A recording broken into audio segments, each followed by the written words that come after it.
Si tú estuvieras ante un alemán o un soviético, ¿a quién te cargas primero?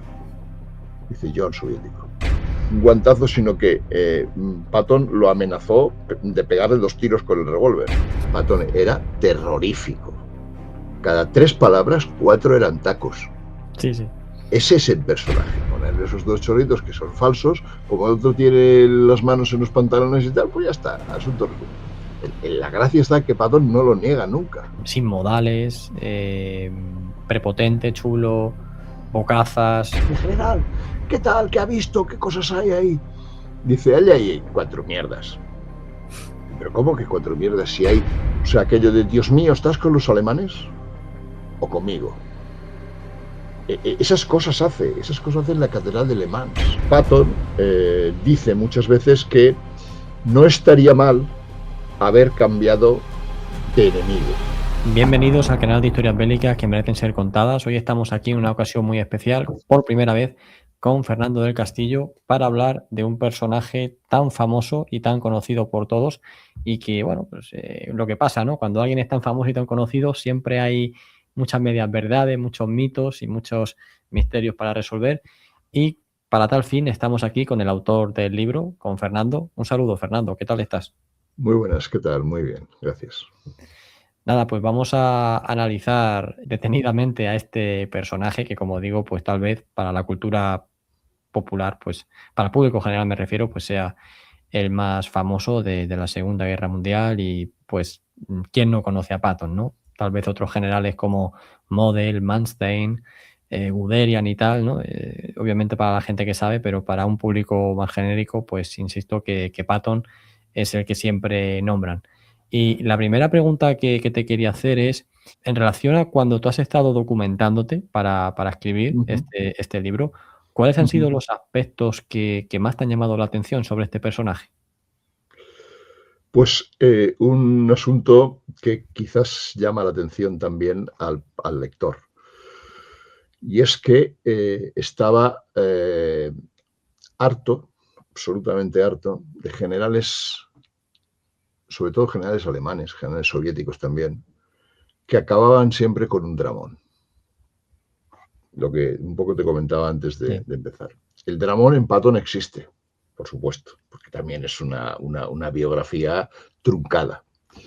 Pero al menos es un señor que de vez en cuando es capaz al lector, al estudioso, de hacerle, si no reír, al menos una mueca o una sonrisa.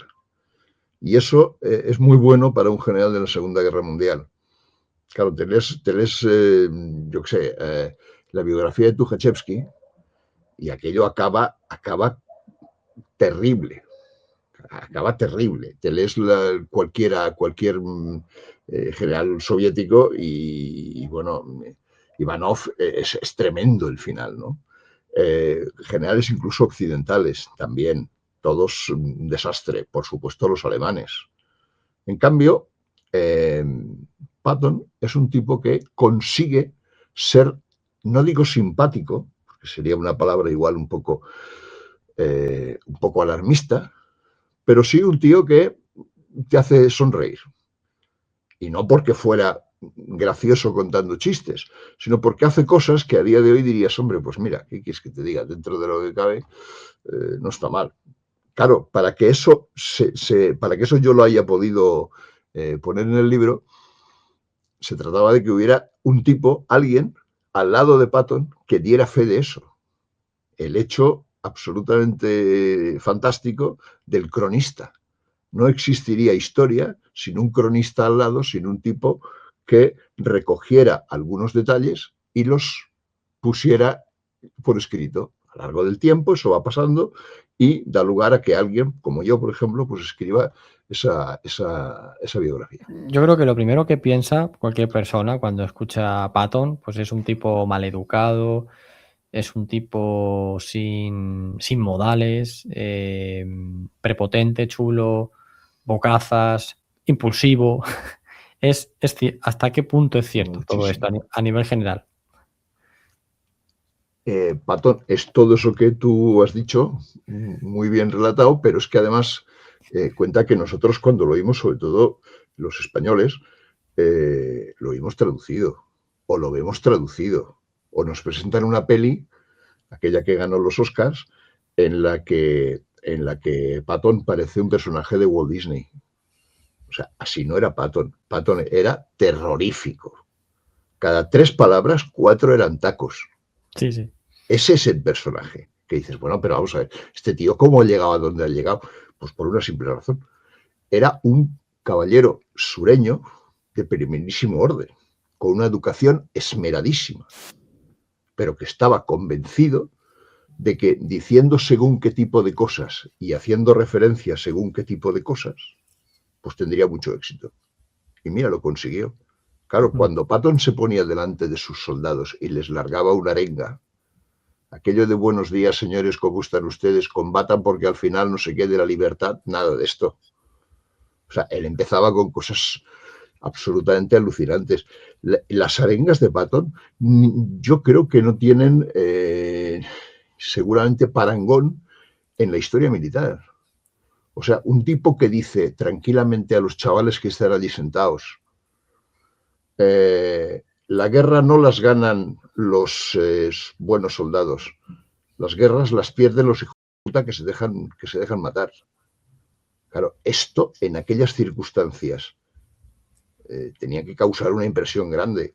Para el tío que al día siguiente se iba a partir la cara contra los alemanes, bueno, supongo que sería un acicate importante. Pero desde luego, ninguno de los grandes generales, pero estoy hablando, me estoy remitiendo a César en las Galias. César en las Galias es un extraordinario exponente. O sea, bajo ningún concepto caería en cosas de estas, porque bueno, de ninguna manera y bajo ningún concepto se dejaría llevar por este tipo de bajezas. Patton, en cambio, es lo que dice al principio del discurso, y el discurso dura 1 hora casi. Sí, sí. Pues antes de llegar a sus principales acciones en la Segunda Guerra Mundial, en la que nos vamos a centrar, ¿podrías hacer un breve resumen de cómo surge este hombre y cuál es su evolución previo a la Pues Segunda Guerra Mundial? claro, claro, claro, todo el periodo de... Él procede de una familia pudiente, una familia, como he dicho, del sur de los Estados Unidos, una familia adinerada, y cuyos familiares han tenido un vínculo, una relación con el ejército norteamericano. En algunos casos, una relación inversa. O sea, han perdido la guerra, eran sudistas, como es lógico por la zona. Entonces, este señor lo que intenta por todos los medios es, bueno, irse al ejército que en ese momento existe. Ese ejército le va a permitir, esa llegada le va a permitir, pues empezar por una academia, digamos, de orden regional, para luego ir ascendiendo hasta llegar a West Point. Claro, todo eso son complicaciones porque en los Estados Unidos una plaza en West Point tiene que estar avalada por un senador. Con lo cual la cosa no es tan sencilla. Hay primero que conocer al senador, convencerlo de que yo voy a ser magnífico y que el tipo firme y que luego que eso funcione. Con lo cual son unos pasos previos que le cuestan considerablemente. Este Patton desde el primer momento demuestra que es un tío que puede y que es capaz de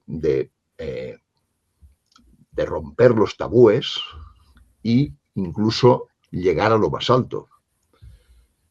Y hay un momento, prácticamente al final de su estancia en West Point, que tiene novia, que se echa novia.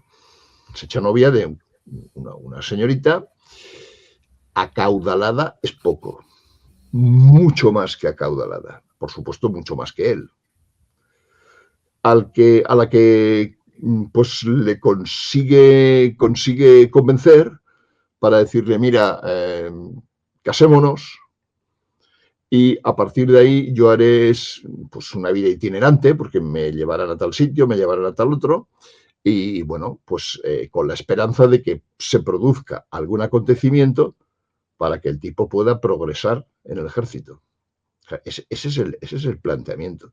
Claro, cuando esto se lo dice al suegro, el suegro flipa, diciendo, pero bueno, vamos a ver, yo he cuidado toda mi vida a una hija entre algodones, que no le ha faltado absolutamente nada, pero nada quiere decir miles de dólares por el medio, para que ahora se vaya con este tipo, que acaba de salir de West Point y que resulta que le está prometiendo una vida itinerante por los fuertes que tienen los Estados Unidos, que generalmente son al sur, en el desierto, junto a la frontera con Río Grande, en México.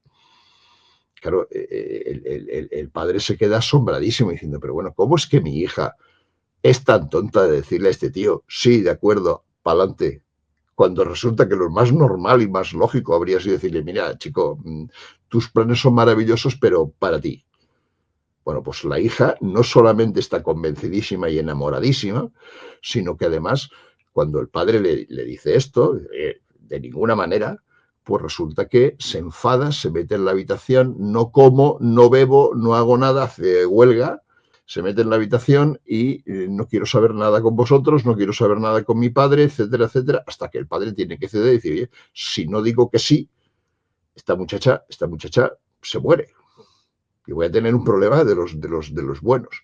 Bien, pues cuando el padre le dice, hombre, vamos a ver, que venga a verme, el tipo viene a verlo, y claro, la presentación que hace Patton ya es de esas cosas que contaban esto no pasa o no está en las biografías de los otros generales. Claro, es divertido precisamente por eso. Tiene su aspecto novelístico. Por ejemplo, claro, se va a ver a la novia y entra en la mansión a caballo. Él es un oficial de caballería, pam, pam, pam, pam, llega allí, pero no se detiene en el lugar, digamos, oportuno, ata el caballo y sube, sino que el tipo sube a la terraza donde están, en una mesa espléndida, los padres y tal, los criados, etcétera, etcétera, sube con el caballo, se baja del caballo, se arrodilla y le pide la mano a la niña. Con lo cual la otra, claro, queda convencidísima y el padre se sorprende también del nivel de chalao que está este tío, ¿no? Pero ¿cómo Y puede de hacer estas chulería, cosas? ¿no? Y de chulería. Es de chulería, por supuesto, claro. Pero bueno, el padre en ese momento, cuando ve toda esta mandanga, dice, bueno, este tío sí que tiene una personalidad rara y vamos a intentar aprovecharla. Muy bien, vale, de acuerdo. Vente a mi despacho. Se lo lleva al despacho y le dice, mira, chaval, pam, pam, pam, pam, le cuenta 4 cosas. Tú en el ejército vas a ganar 6 pesetas, 6 dólares, vas a morirte de hambre y a mi hija la vas a hacer polvo. Con lo cual yo te ofrezco que te quedes de gerente en cualquiera de mis fábricas, que vas a ganar miles de dólares mensuales y tendrás todo lo que quieras pedir. Así que la oferta es, vamos, irrechazable. Bueno, pues George Patton le dice, mire usted, lo siento mucho, pero ni hablar, yo sigo en el ejército. Entonces se queda diciendo, esto es increíble. Claro, como ha visto lo anterior y ha visto todas estas cosas, el tipo ya lo permite. Y al final se casa con la niña y, por supuestísimo, lo envían al sur, al desierto, con ella que va a hacer cosas muy extrañas, casi muy virgueras, ¿vale? Y bueno, está con ella y tal y cual, hasta que pasa lo que pasa, que es que empieza la movida con México. Eso es lo que está esperando George Patton, que haya movimiento, porque eso quiere decir que puede, a través de enganchándose a ese tipo de cosas, puede escalar en lo que va a ser el escalafón militar. Simplemente, claro, pues sale de segundo teniente, que es el equivalente aproximadamente en España al alférez, algo parecido. Entonces, claro, siendo alférez está ganando 3 dólares, no está haciendo nada, etcétera, etcétera. Ahí se combinan una serie de cosas raras, inusuales. Por ejemplo, aparece un sujeto que va a ser seguramente uno de los militares más poderosos de la época, General Pershing. General Pershing, que ha tenido una importancia extraordinaria, etcétera, etcétera, tenía una familia que, por desgracia, desapareció en un incendio. Murieron la mujer, los críos, en fin, etcétera, un desastre. ¿Vale? El tío está muy triste, está, en fin, decaído, etcétera, etcétera, pero resulta que se ha hecho amigo de una hermana de George Patton. Amigo quiere decir lo que estoy diciendo, amigo. Podríamos ampliarlo, pero bueno, hasta ahí ya no he llegado. ¿Qué quiere decir la cosa? Quiere decir que cuando se van a México, Pershing le dice, oye, tu hermano no es militar. Sí, sí, ya ha salido ya de la academia. Sí, sí, oye, pues dile que se venga conmigo. Entonces viene. Patton va con Pershing, acompaña a Pershing, que el otro es un gran general, seguramente uno de los tipos más importantes en los Estados Unidos, al que le encomiendan una misión muy delicada, como es perseguir a Pancho Villa y toda la mandanga de la Revolución Mexicana. ¿Vale? O sea, envían a este tío y este hace que venga, pues, aquel alférez, un tipo pequeño, de poca importancia, sin grandes detalles ni elementos que hayan destacado, porque además se ha casado hace 4 días, ha salido hace 4 días de la academia, etcétera, etcétera. No puede tener historial. No tiene más, claro. Oye, que se venga. Entonces, claro, llega Patton. Y Patton se da cuenta, cuando está allí, que lo que tiene que hacer es, evidentemente, llamar la atención. Llamar la atención como sea. ¿En qué consiste la cosa? Pues bueno, pues resulta que de vez en cuando lo que hacen en esta expedición es ir a buscar comida, ir a buscar agua, ir a buscar gasolina para los camiones, etcétera, etcétera. Y van unos cuantos a los que Pershing llama y dice, pues mire, vaya usted, etcétera, con una columna de soldados a tal sitio que seguramente encontrará, etcétera. Bien. ¿Qué pasa con Patton? Pues que se acerca al general y le dice, mi general, yo me apunto voluntario. ¿Cómo que te apuntas voluntario? Sí, sí, me voy voluntario porque, hombre, pero tú eres un alférez, un teniente, un segundo teniente, tampoco no puedes hacer ahí, no eres ni capitán, no puedes hacer ahí grandes cosas, no puedes llevarte. No, yo me apunto, voy, tal. Bien, bueno, vale. Pershing, supongo que no habría un control exhaustivo ni una reglamentación ahí muy marcada. Total que, bueno, dice, bueno, pues vete con unos camiones a buscar, es comida simplemente, es a una especie de cortijo o una cosa así que hay relativamente cerca en el desierto. Da la casualidad, y eso son las casualidades en la vida de Patton, que eso podría ser también una manera de hacer otra biografía, las casualidades en Patton. Resulta que en ese sitio donde llega él hay un sujeto que es uno de los lugartenientes de Pancho Villa. Un tipo importante. Bueno, claro, ¿qué ocurre? Se lían a tiros. Es normal, se lían a tiros porque aquella gente tal y yo vengo por el otro lado. ¿Cuál? Caña. Salían a tiros y allí aquellos, como dicen en las crónicas mexicanas, una balacera. Bien, ¿qué sucede? El sujeto aquel cae muerto. En ese proceso, en ese tiroteo, Patton gasta las balas de su revólver. Y hay un momento en el que se echa mano y no tiene munición. ¡Qué desastre! En medio de esta fiesta y resulta que yo me quedo sin balas. De ahí vendrá el que jamás le volverá a ocurrir, sino que llevará siempre 2 pistolas, dos revólveres. Siempre, toda la vida. Y arranca de ese punto. Bien, coge al otro tío, a que lo han llenado de tiros, lo monta en el capó del camión y llega delante del general Pershing. Baja del camión, se cuadra y le sigue saludando. Este era el lugarteniente de Pancho Villa y me lo he cargado a tiro limpio. Entonces se queda mirándolo diciendo, coño, ¿qué me estás diciendo? Si llevamos un montón de tiempo buscando a este y no hemos encontrado ninguno porque se meten, se protegen y están súper escondidos y no hay manera de... Y tú has ido ahí un momento a buscar agua a un poblado y te has encontrado con este tío y encima ahora me lo traes. Fantástico. La prensa aparece y eleva a Patton como si fuera la gran figura de la expedición. Que no es así, porque simplemente se ha tratado de un... Sí, bueno, nada, de una misión sí, secundaria. Exacto, una cosa anecdótica. Bien, pues la prensa lo va a poner por las nubes. Ahí empieza el trato, a veces fantástico y otras veces, la mayor parte de las veces, al contrario, con la prensa de Josh Patton. Ese es un poco el arranque del personaje. A partir de ahí, claro, lo destinan a Hawái, pero llega a Hawái y se pelea con todo el mundo.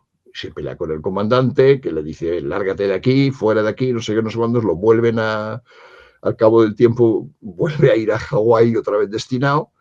Entonces pasa una anécdota muy divertida. Y es que resulta que hay un volcán que entra en erupción.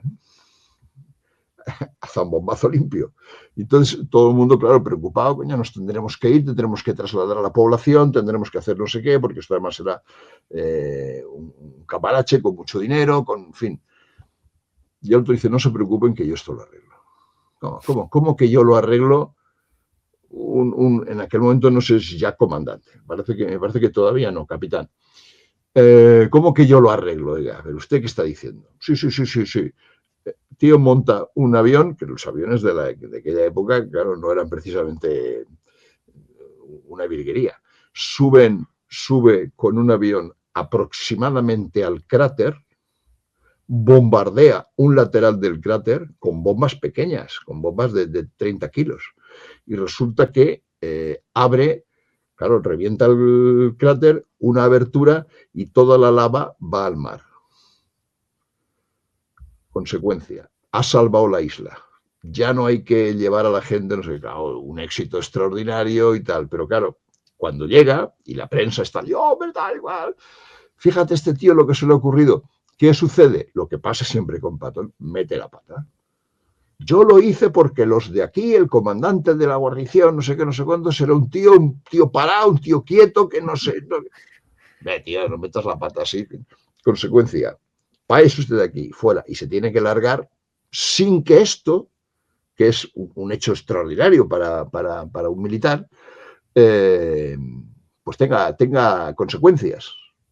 A día de hoy, al menos, en la documentación que yo he consultado, está registrado en el Instituto de Vulcanología de Hawái, está registrado el hecho del bombardeo de Patton. Al menos eso lo dice, una línea y media, no mucho más. Pero bueno, algo es algo. Y bueno, y de ahí cómo evoluciona hasta llegar a la Segunda Guerra Mundial. Claro, después tiene toda una serie un proceso también de estancia en otras guarniciones por México, está en Washington, tiene muy buenos amigos, Los buenos amigos quiere decir que lo ayudan, lo ponen en el sitio, siempre con el ruego de siéntate en tal sitio, estarás en un destacamento, lo que sea, pero estate calladito. Estate calladito porque si no creas problemas. Los amigos son Eisenhower, pero no es el presidente Eisenhower, no es el general Eisenhower, sino que es un tipo que anda por allí aproximadamente, me parece que son unos años más que Patton, pero no mucho más. Hablando de, no sé si están en 2 o 3 años por encima. ¿Vale? Conoce a MacArthur, porque también ha estado en la academia. Bueno, claro, MacArthur es el general MacArthur, o sea, es el militar más famoso de los Estados Unidos en el siglo XX, seguramente, y el que hace cosas más extraordinarias. Otra historia es que en España se sepa, eso sí, el conocimiento de la historia Sí. es Sí, fantástico, ¿no? Pero bueno. Aquí nos han llegado más Eisenhower y Patton, sí. Creo que le daré curso a una biografía de MacArthur que tengo más o menos pensada y más o menos escrita ya. Pero eso ya hablaremos. Resulta que el bueno de Patton conoce a esta gente, conoce al general Marshall, pero entonces no es el general Marshall, es un tipo que anda por allí, simpático, bebiendo vino y fumándose cigarros, nada más. Con lo cual, bueno, sí, somos amigos. Entonces esta gente le dice, oye, cuando te lleven a un sitio, te lleven a otro, haz el favor de estar calladito. ¿Vale? ¿Qué sucede? Jamás Patton se calla. Y esto se va sabiendo. Se va sabiendo, sobre todo en la prensa, claro, en los momentos aquellos previos a la guerra, la prensa está muy atenta a todo lo que pasa en los cuarteles. No vaya a ser que haya algún tema que, claro, y él llama la atención, enseguida explica cosas, dice cosas y sobre todo, y lo más grave, opina. Y no siempre en la dirección que los demás esperan. Con Da lo cual, esto exclusivas, para la prensa es fantástico, digamos que pero da exclusivas. para el público es fantástico, pero para los otros no, claro, obviamente. Sí, sí. Todo Sí, esto no, es... bueno, yo Sí, creo que sí, no quiero adelantar los acontecimientos, no, no. pero la mayor exclusiva que da y cuando más se mete en problemas precisamente con temas relacionados con la Guerra Fría, ¿verdad? Cuando ya en la etapa final del conflicto. Ah, bueno, pero tú das el salto No, claro, das el claro, no, salto no, sí, al que año que 45. ya llegaremos, pero que quiero decir que esta tendencia de Patton a ser bocazas y a decir cosas que Mm, no tiene que decir, que meten problemas a sus compañeros, y ya no solo a sus compañeros, sino a su propio país o a su propia sí, coalición. sí, O sea, que pese a lo que estás comentando de que siempre le advierten de está de callado, nunca va a estar callado, es superior a su nunca, fuerza. nunca. Nunca porque donde va Patton está la prensa. Pero es que porque claro, ya lo hacen. Y más a medida que va creciendo y se va haciendo famoso, claro, de lo que interesa es de tener a un tío rodeado de periodistas, porque este tipo seguro que alguna cosa dirá y seguro que esto irá a los periódicos y se venderán muchísimos. Se Claro, trata de eso, ¿no? claro, claro. Claro. Después el elemento quizá más, aparte de todo el asunto de la guerra, de la Primera Guerra Mundial en Europa, y no sé, hay un punto ahí que yo explico en el libro que también es interesante, porque además de que Patton dice lo que le da la gana, también hay que añadir otra cosa. Hace lo que le da la gana, que es asombroso tratándose de una alta jerarquía del ejército norteamericano. Cuando está en la Primera Guerra Mundial, en el frente francés, ahí está aproximadamente, ha pasado una serie de vicisitudes y tal, y está aproximadamente en un regimiento de carros. Vale. Entonces el general que tiene a su cargo le dice, oiga, estése usted aquí pegadito al teléfono por si hay alguna cosa y tal, llaman a esta gente y tal, pues habrá que ir a echarles una mano a ver en qué circunstancias, etcétera, etcétera. Usted aquí quieto. ¿Qué hace Patton? En cuanto el general coge el coche y se va a donde sea, el otro sale de allí y se va a ver sus carros de combate. Tranquilamente. O sea, dice, oiga, pero usted está haciendo un incumplimiento flagrante. Pero un incumplimiento que le habría costado consejo de guerra. Lo que pasa es que tiene la gran potra, otro de los elementos que hay que combinar siempre en la vida de Patton, ¿no? Que es la suerte en las cosas que hace. La suerte y la suerte no es encontrarte algo fantástico inesperado, sino es una cosa un poco retorcida. Pero bueno, el caso es que el tío atraviesa los campos de combate, imagínate tú el frente, con los alemanes pegando tiros por un lado y los carros por otro, encuentra a unos carristas que no se atreven a pasar un vado porque dicen que está minado y no sé qué, y bueno, estas son chorradas, hombre. Se sube en el carro el tío y cuidado, estamos hablando de los antiguos Renault. Mm. O sea, no de un bicharraco moderno, ¿eh? Estamos hablando de un carro que con una pedrada mal tirada igual le hacías un agujero. Sí, sí, sí. Claro, claro, imagínate tú un chorro de ametralladora. Aquello ya es espectacular. Bien, pues el tío pasa aquello y en un momento determinado, cuando ya ha conseguido que los chavales pasen y pam, pam, pam, pam, se encuentra con un tipo que hace algo parecido en medio del frente. Y ese tío se saluda, va con él a sus órdenes, ¿qué tal? ¿Cómo estamos? No sé qué. Coño, pero si yo a ti te conozco, no sé qué. ¿Quién era? Douglas MacArthur, que estaba allí, pues dirigiendo también una compañía de carros y que se sienta con Patton. Oye, vamos a echar un cigarro porque esto es interesante, es chulo, pero bueno, vamos a... ¿Qué tal? ¿Cómo estás? ¿Tu mujer? No sé cuántos. Claro, MacArthur tiene un problema tremendo con su matrimonio, tiene un drama que, bueno, ya lo explicaré en su momento, pero MacArthur no, perdón, Patton le cuenta, pues mira, Beatriz, no sé cuántos, es muy simpática y está embarazada, o no sé qué, todas esas cosas, ¿no? Dices, bueno, pero vamos a ver, caballeros, es la Primera Guerra Mundial.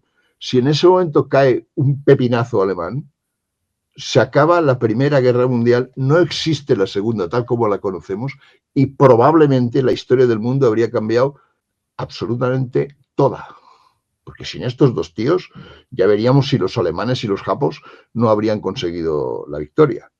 Con lo cual hay que ser prudente. Si en ese momento cae una bomba o los ametrallan o no sé qué, adiós muy buenas. Pero, ¿qué sucede? Se despiden, se dan la mano, se dan un abrazo, oye, eres estupendo, ya nos veremos, y se largan. Al cabo de poco tiempo, lo que pasa es que a Patton lo hieren porque se sube a un carro intentando vadear una posición y resulta que hay un zambombazo y la metralla le arranca prácticamente la mitad de un glúteo. Con lo cual, ¿qué sucede? Lo llevan al hospital. Bueno, lo llevan al hospital, no, lo cogen los camilleros y el tío le dice, mire, de hospital, nada. Oiga, pero está usted desangrando, está usted aquí medio muriéndose. Que le he dicho que no. Me lleva usted a dar el parte de todo lo que ha sucedido porque es lo que tengo que hacer. Y lo llevan previo. Claro, ese gesto es el que recoge la prensa. El tío que herido con una herida muy grave, echando sangre, problemático, con un glúteo desprendido, se va al cuartel general. Mire usted, ha pasado esto, pim, pam, pim, pam, pim, pam. ¿Está entendido? De acuerdo, lo firmo aquí y ahora sí, ahora me voy al hospital a que me pongan un par de tiritas. Oiga, un par de tiritas no, ¿eh? Tiene usted un problema muy serio.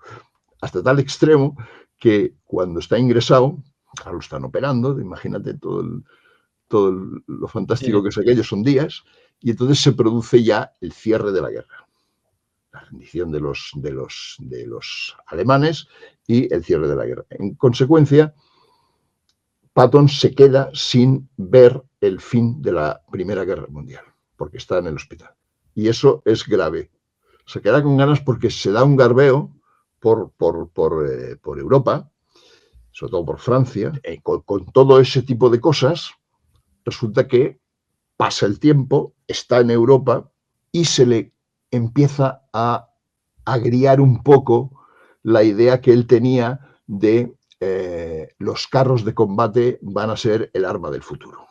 Claro, ¿por qué? Porque sobre todo los británicos, General Haig está intentando por todos los medios decir, mire usted, aquello de las ametralladoras, los morteros y los cañonazos, aquello era un sueño. Aquí de lo que se trata es la caballería de sangre. Y está intentando por todos los medios convencer a gente y tal. Y a Patton le llega un eco que convierte en un par de artículos.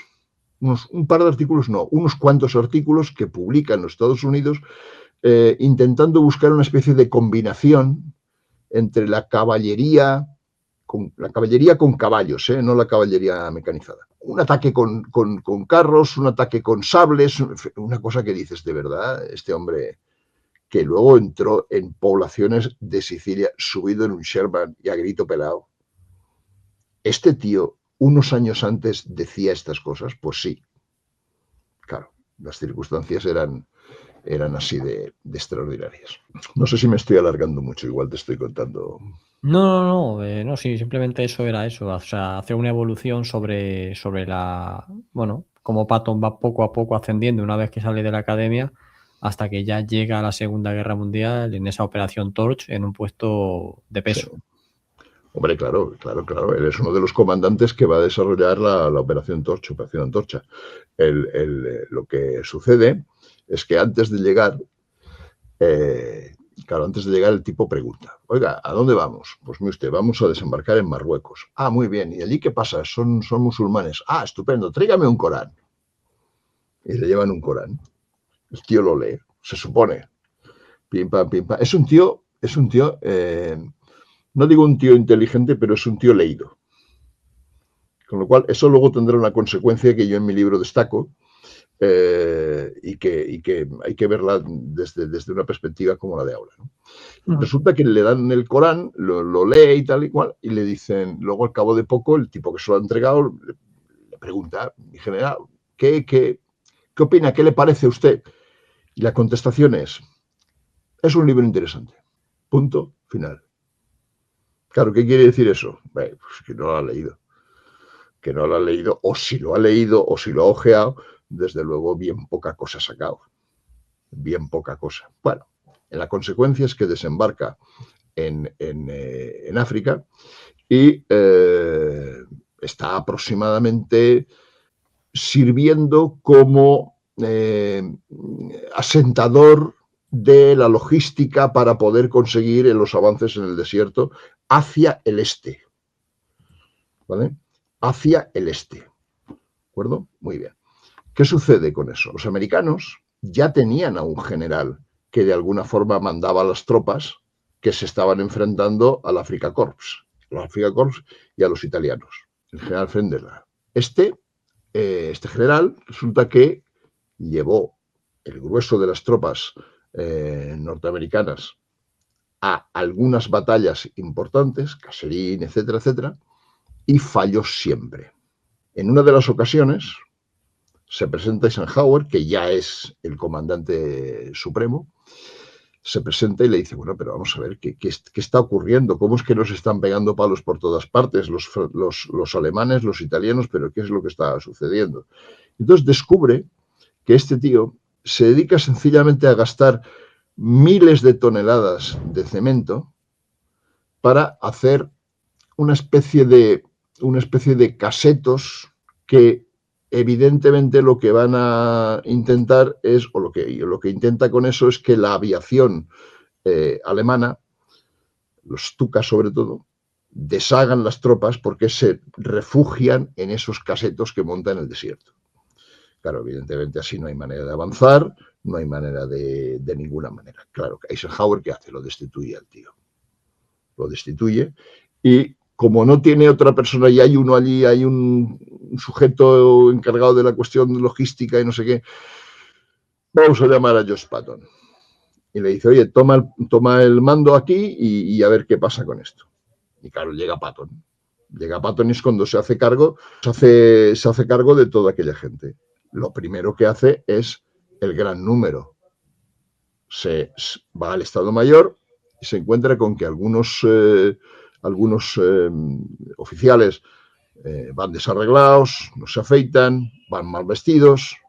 Hay uno incluso que va con una caza. Claro, están en Túnez, en el desierto de Túnez no hace un frío tremendo, no hace un frío glacial. Que es un tipo que va con una cazadora de piloto. Y claro, una cazadora, pues, en fin, muy competente, pero para otro tipo de lugar y otra temperatura, ¿no? Entonces Pato le dice, a ver, por favor, esto delante de todo el mundo, ¿eh? ¿Te puedes quitar un momento la cazadora? El tío se la quita y se la da. Pato la pone en el suelo y le pega una meada. De arriba abajo, además, no está un minuto. O sea, no son 3 gotillas. Le pega una meada seria. Entonces coge la cazadora, se la da al tipo aquel y le dice, póntela que ahora seguro que te protege de las balas alemanas. Ese es el tío. Claro, este dice, macho, esto es muy chusco. Esto en un ejército de chusqueros podría ocurrir, pero esto hecho por un general, además un general de West Point, un general de... mire usted. Bueno, pues es la primera. Es la primera y le faltan años hasta llegar al final. Sí. A partir de ahí se hace cargo del ejército norteamericano y evidentemente lo que hacen es avanzar y conseguir de alguna forma arrinconar al Afrika Korps, porque por el este están los británicos, ¿vale? Está haciendo presión para dejar en el centro a los alemanes. ¿Qué sucede con esto? Bueno, pues que finalmente los alemanes, ya al cabo de muchas batallas, se han rendido, disipado, que el Afrika Korps desaparece, etcétera, etcétera. ¿Qué ocurre? Pues nada, que cuando llega la prensa y entrevista a los 2 grandes comandantes, tanto a Montgomery como a Patton pone verde a todo el mundo. Porque resulta que Eisenhower no sé qué, porque resulta que Montgomery no sé cuántos. O sea, tremendo. La consecuencia es que lo sacan y lo destituyen. Hasta el día de hoy, cuando se habla de el Afrika Korps, todo el mundo, Rommel y los sucesivos, todo el mundo, la gran mayoría, dice que, bueno, pues que sí, mire usted, fue Montgomery el que venció a la Afrika Korps, etcétera, etcétera, una serie de batallas, Tobruk, todo aquello. Es falso. Sencillamente es así porque Patton se descartó y Eisenhower no lo pudo soportar y bueno, esto, tío, es imposible y lo borró del mapa. Con lo cual, cuando se habla de todo el tema de la guerra en África, desaparece prácticamente el ejército norteamericano, desaparece Patton, y si aparece algo del ejército norteamericano es la primera parte confidencial o simplemente no tenía comandante. Y todo fue por la boca del señor Patton, que hizo y dijo todo lo que le dio la gana. Pero claro, a partir de ahí fue cuando empieza el ataque a Sicilia. Hay que comentar, por hacer un pequeño preámbulo, que Sí, realmente el ejército estadounidense, cuando estalla la Segunda Guerra Mundial, si bien ya había comenzado a modificar su industria de lo civil a lo militar, digamos que tenía un ejército realmente pequeño, estamos hablando de unos 100.000 hombres, unos y, 100.000. Sí. y realmente Estados Unidos tiene que hacer un esfuerzo tremendo en el año, bueno, desde el 41, finales del 41 hasta todo el 42, por dimensionar su ejército, y realmente, bueno, es un ejército que sí que tenía muchos, quiero decir, mucho respaldo económico detrás y una producción muy alta, pero realmente lo que es la tropa y los mandos carecían de experiencia, y por eso también, pues un poco todo lo que le pasa ahí en esta campaña del norte de África es también fruto de esa inexperiencia, ¿no? Obviamente se estaban enfrentando con un ejército muy debilitado, ¿no? El Afrika Korps, o sea, una unidad muy debilitada que venía retirándose del Alamein, junto con todas las tropas de Armin que habían llegado para reforzar Túnez y demás, pero que bueno, pues si no llevaban cuidado, como así les pasó en Kasserine y tal, pues podían sufrir bastante, ¿no? Contra un enemigo experimentado como eran los alemanes. Claro. De todas formas, lo del ejército, el microejército ese norteamericano que tú dices, es cierto, eso es tal cual, y es porque sencillamente los americanos no habían tenido una experiencia militar importante, y lo único que habían hecho, desde un punto de vista, había sido todo lo que la guerra del 98 contra España, y luego la expedición punitiva, que es lo que hablaba yo, lo que contaba yo hace un momento sobre el general Pershing y tal en México. Claro, para hacer esto, para tener gente en la frontera de Río Grande, no hace falta tampoco tener 2 millones de soldados. Con Claro, claro, claro. esos 100.000 que tú has dicho, hay más que de sobra. Claro. ¿Vale? Tampoco tenía una armada suficiente, porque hay un familiar de Patton, no sé si es un hermano, un primo, que resulta que se va a la armada. No, no es de Patton, perdón, lo estoy diciendo mal. Un familiar de MacArthur que se va a la armada, intenta por todos los medios estar, y bueno, lo cuenta en algunas cartas que le envía a su hermano diciéndole, bueno, es que aquí son 4 barcos en el Golfo de México, nada más, poco más, o sea que no podemos hacer pocas cosas. Cuando tienen que ir a Filipinas, el trayecto desde aproximadamente los puertos de lo que sería el este de los Estados Unidos hasta Filipinas es inmenso, es enorme. Ese es otro de los problemas graves de la guerra, y uno de los problemas que asume evidentemente General MacArthur. Y bueno, claro, luego todo el tema de lo del ensayo, de alguna forma, cuando llega Patton a África y se enfrenta con la Afrika Korps, claro, ¿con qué materiales combate usted? No tiene Shermans. Sherman vendrá, o tiene alguno, prototipo, tal, tiene tanques la generación anterior, los Stuart. Con lo cual, claro, un Stuart le pega un pepinazo, un tanque alemán, y bueno, vamos, lo destroza, lo deshace. Y luego todo el tema no solamente es tener carros, es qué hago con esos carros. Pero insisto, no solamente es tener carros y tener unos carros con un blindaje, con tal, con etcétera, etcétera, sino ¿qué hago con esos? ¿Cómo combato? ¿Me voy como pretendían los británicos, junto con la gente en medio del campo, soldaditos y carros? ¿Me voy con los carros solos con el pensamiento militar alemán? ¿Qué hago con eso? Esa es otra polémica gigantesca, enorme, que yo de alguna forma desarrollo en el ejército del Führer, que es el libro que tengo que publicar en breve. Ahí está desarrollado. O sea, ¿qué sucede? Bueno, pues ahí hay un concepto fundamental, que es el de la batalla profunda, que es un concepto soviético debido a Tukhachevsky, Ivanov y toda aquella gente, y que, bueno, que de alguna forma va a tener un relato con los alemanes, y luego, evidentemente, tendrá su lectura por parte norteamericana, claro. Sí, sí. Pues podemos pasar aquí a la invasión de Sicilia, en la que Patton vuelve otra vez a tomar el mando.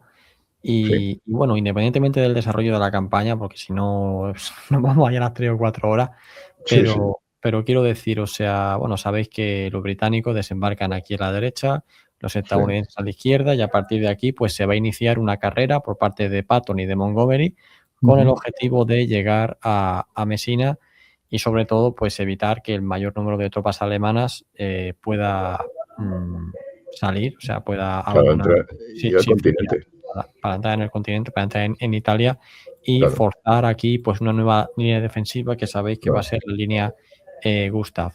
Lo que claro. te quería preguntar es, porque aquí hay una opción de paracaidistas, o sea, que tiran paracaídas, que sabes que hay fuego amigo, que fue una Sí, tragedia sí, sí. para la 82 División. Desde tu punto de vista, ¿Patton tuvo algo que ver o tuvo alguna responsabilidad en esta catástrofe? Yo, desde luego, no podría afirmarlo, pero no podría afirmarlo. Lo del fuego amigo es cierto, hay una serie de confusiones y de errores formidables. El mapa no es exactamente, no es perfecto. ¿Por qué? Pues porque estas islas que hay al sur de Sicilia, Pentesilea y demás, resulta Mm, que ahí hay guarniciones alemanas.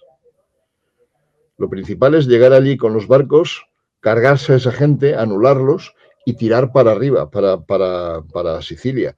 ¿Qué sucede? Son pequeñas batallas, exacto, toda esa zona. Son pequeñas batallas que pueden durar a lo mejor pues un par de días, una semana, etcétera, etcétera.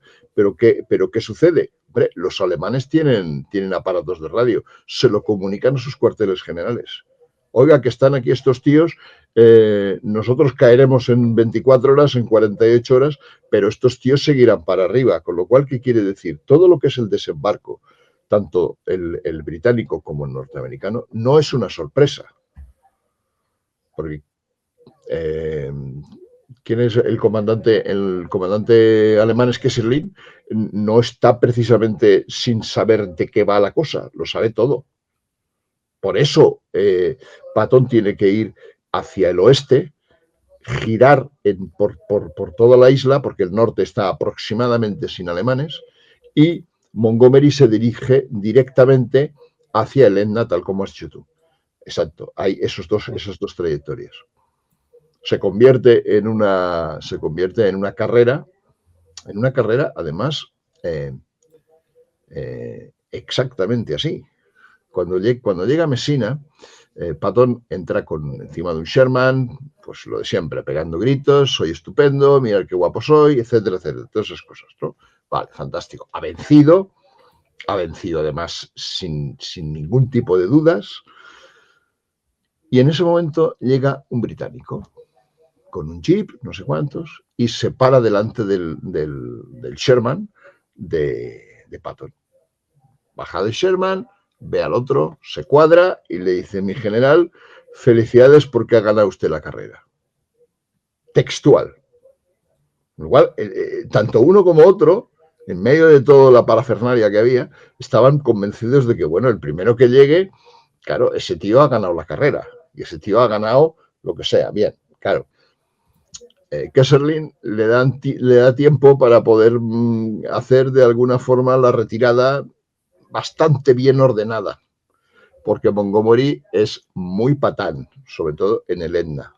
Es muy patán Y entonces Kesselring se va con todas las tropas, o con buena parte de las tropas, sacó miles de cañones, blindados, etcétera, de toda clase, se larga y es el que de alguna forma se detendrá aproximadamente, rebasando Nápoles y tal, en la línea Gustav.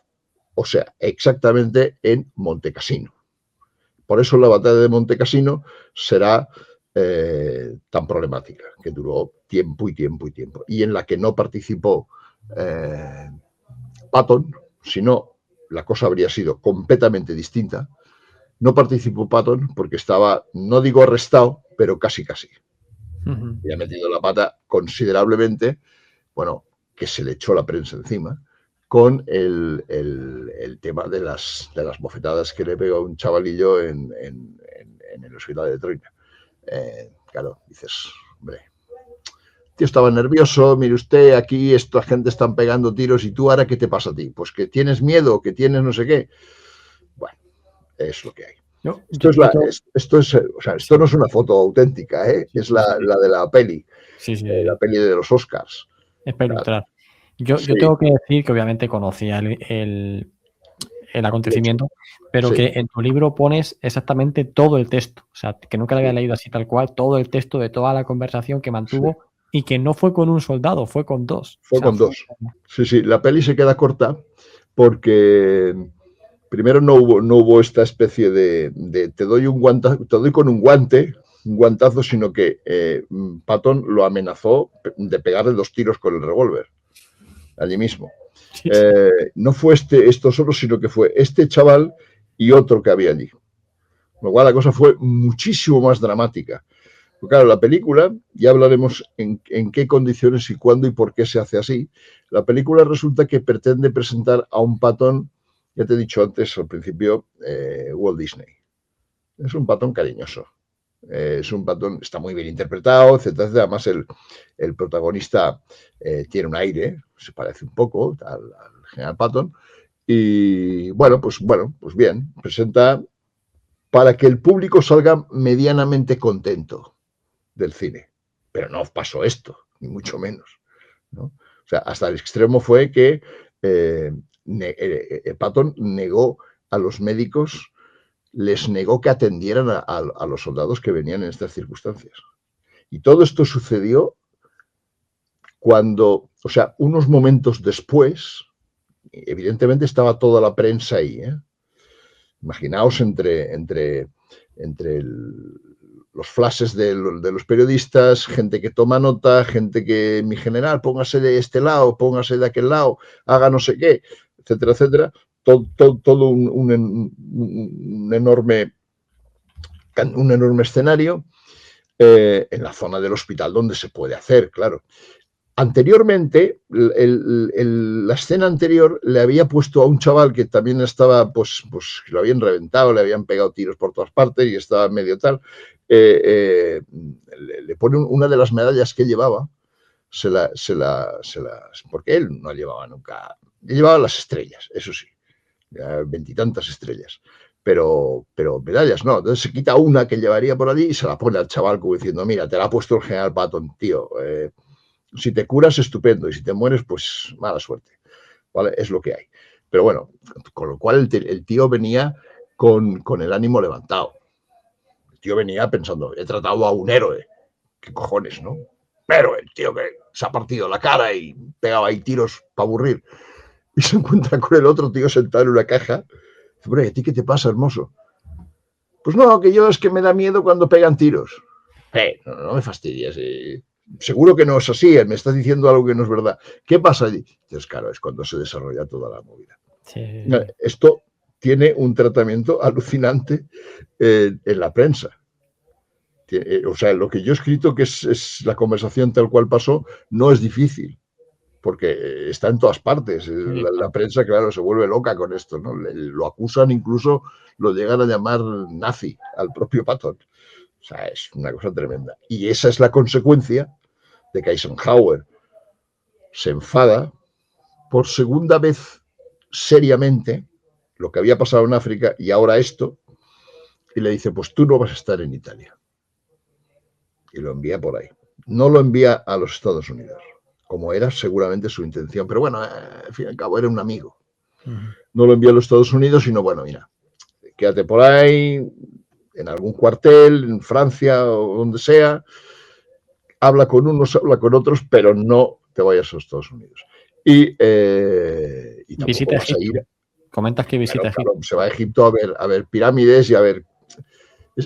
Ahí conoce a un tío interesante, ahora os lo cuento. Cuando está cuando le pasa todo esto, le dice, mira, pues no vas a estar en Italia y tal. Vete a Egipto, te das un garbeo, te fumas un cigarro, conoces gente, te montas en un camello y tal y cual, ¿no?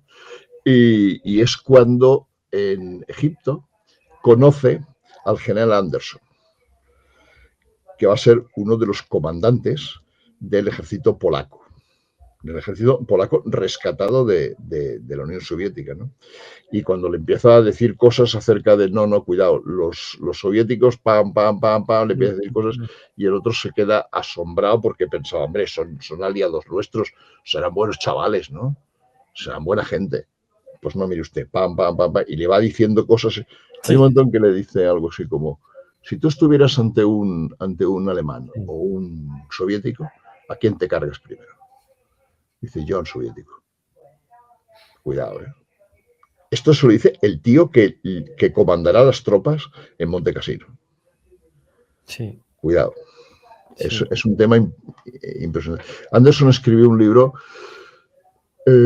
fantástico que anda por ahí circulando y tal y cual, que yo, vamos, le saqué una enorme cantidad de materiales porque son esos pequeños detalles, ¿no? No estuvo en grandes batallas, salvo esta, pero estuvo metido en un campo de concentración soviético, estuvo a punto de que lo mataran en Katyn, etcétera, etcétera, y claro, pues sabe muchas cosas, cuenta muchas cosas y es un tío, en fin, si vas uniendo elementos y tal, dice cosas que a veces difíciles de encontrar en otros autores.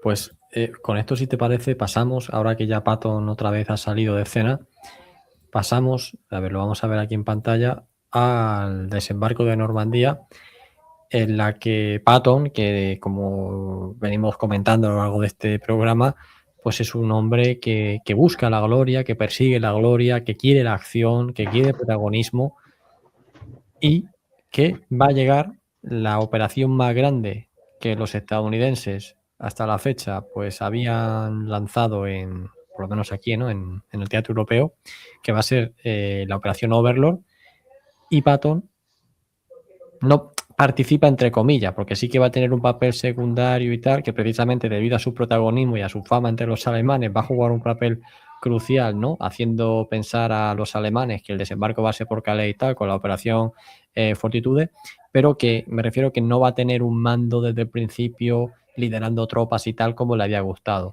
¿Nos puedes comentar cómo fue este papel de Patton?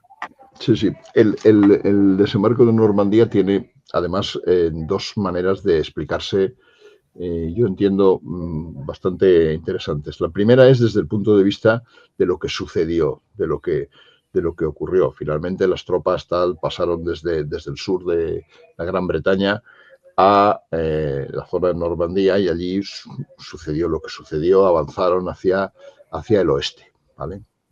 Ha habido una polémica muy importante entre Rommel y Rundstedt en la que ha tenido que intervenir Hitler en persona para, de alguna forma, poner las defensas mayores, los carros, cerca o más lejos de la costa.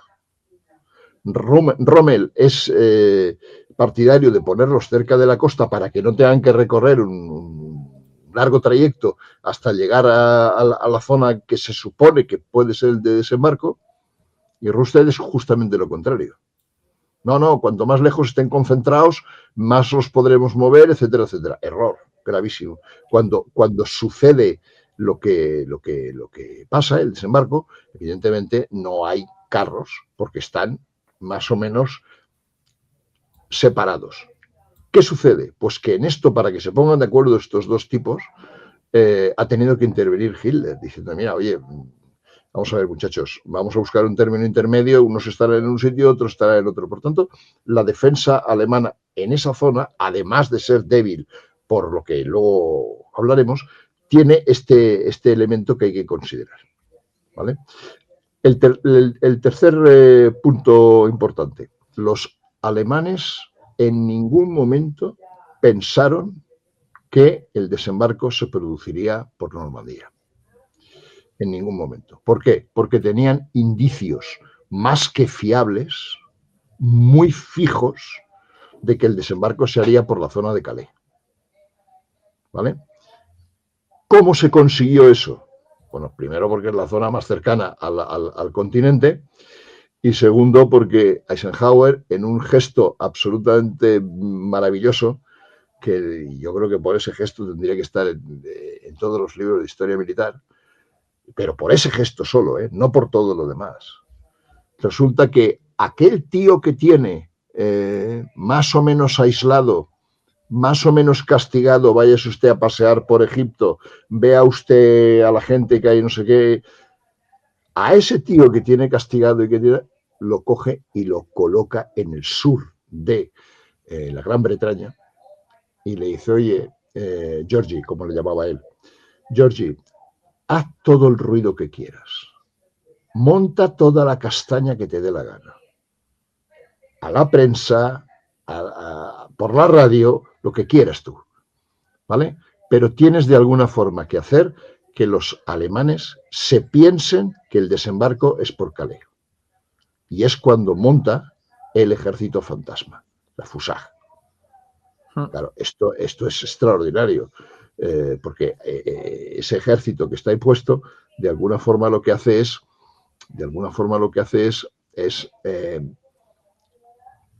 un ejercicio de falsificación de lo que va a pasar luego, que los alemanes bajo ningún concepto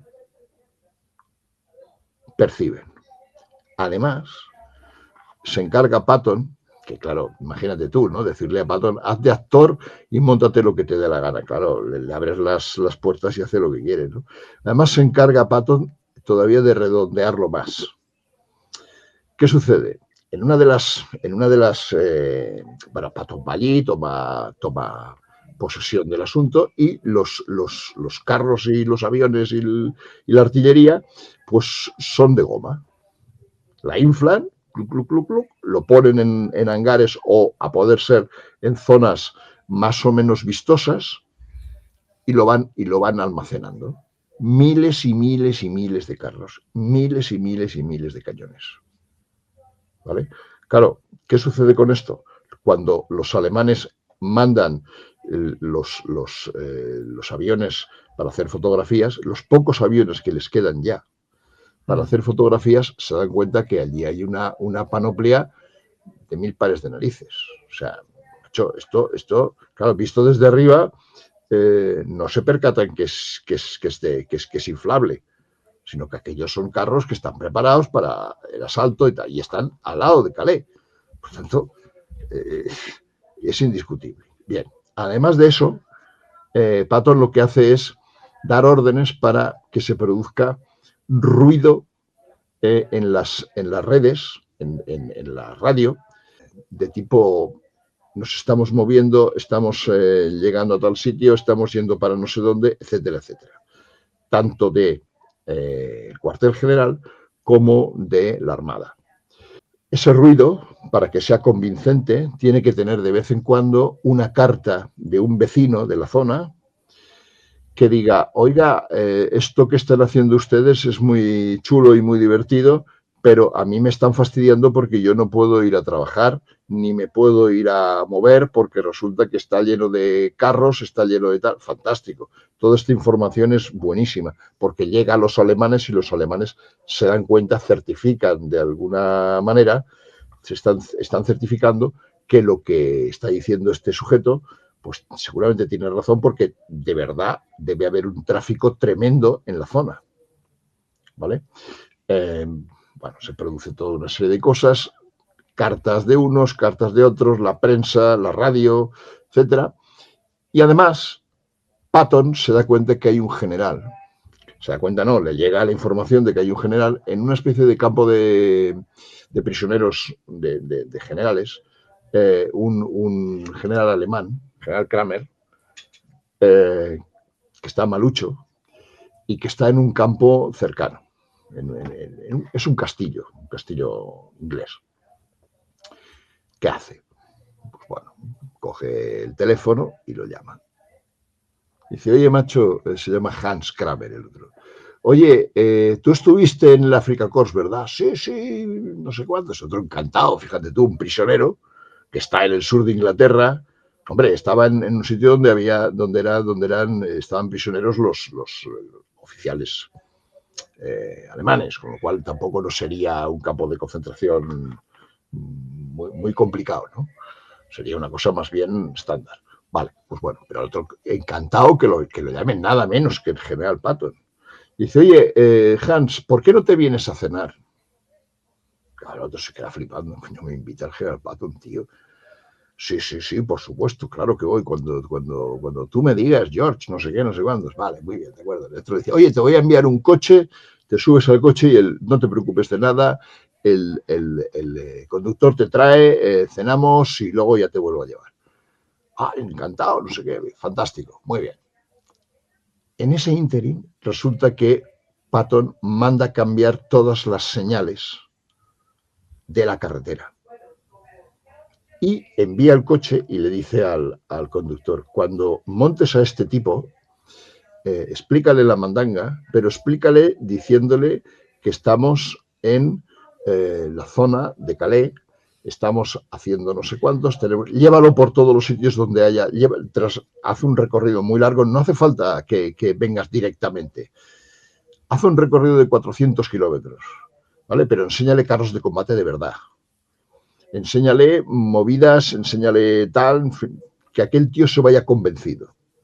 Y el general Kramer, evidentemente, claro, llega allí y se queda asombrado con lo que ve, además todas las señales, todo, es una evidencia. Se sienta a la mesa con el Estado Mayor de Patton, saluda, sus órdenes, no sé cuándo, no sé qué, mi general, perdona, todo esto que he visto yo, ¿qué era? No, estos son los preparativos para el asalto en Caen.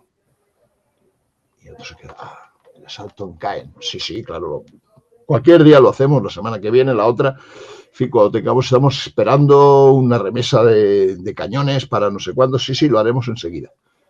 Vale.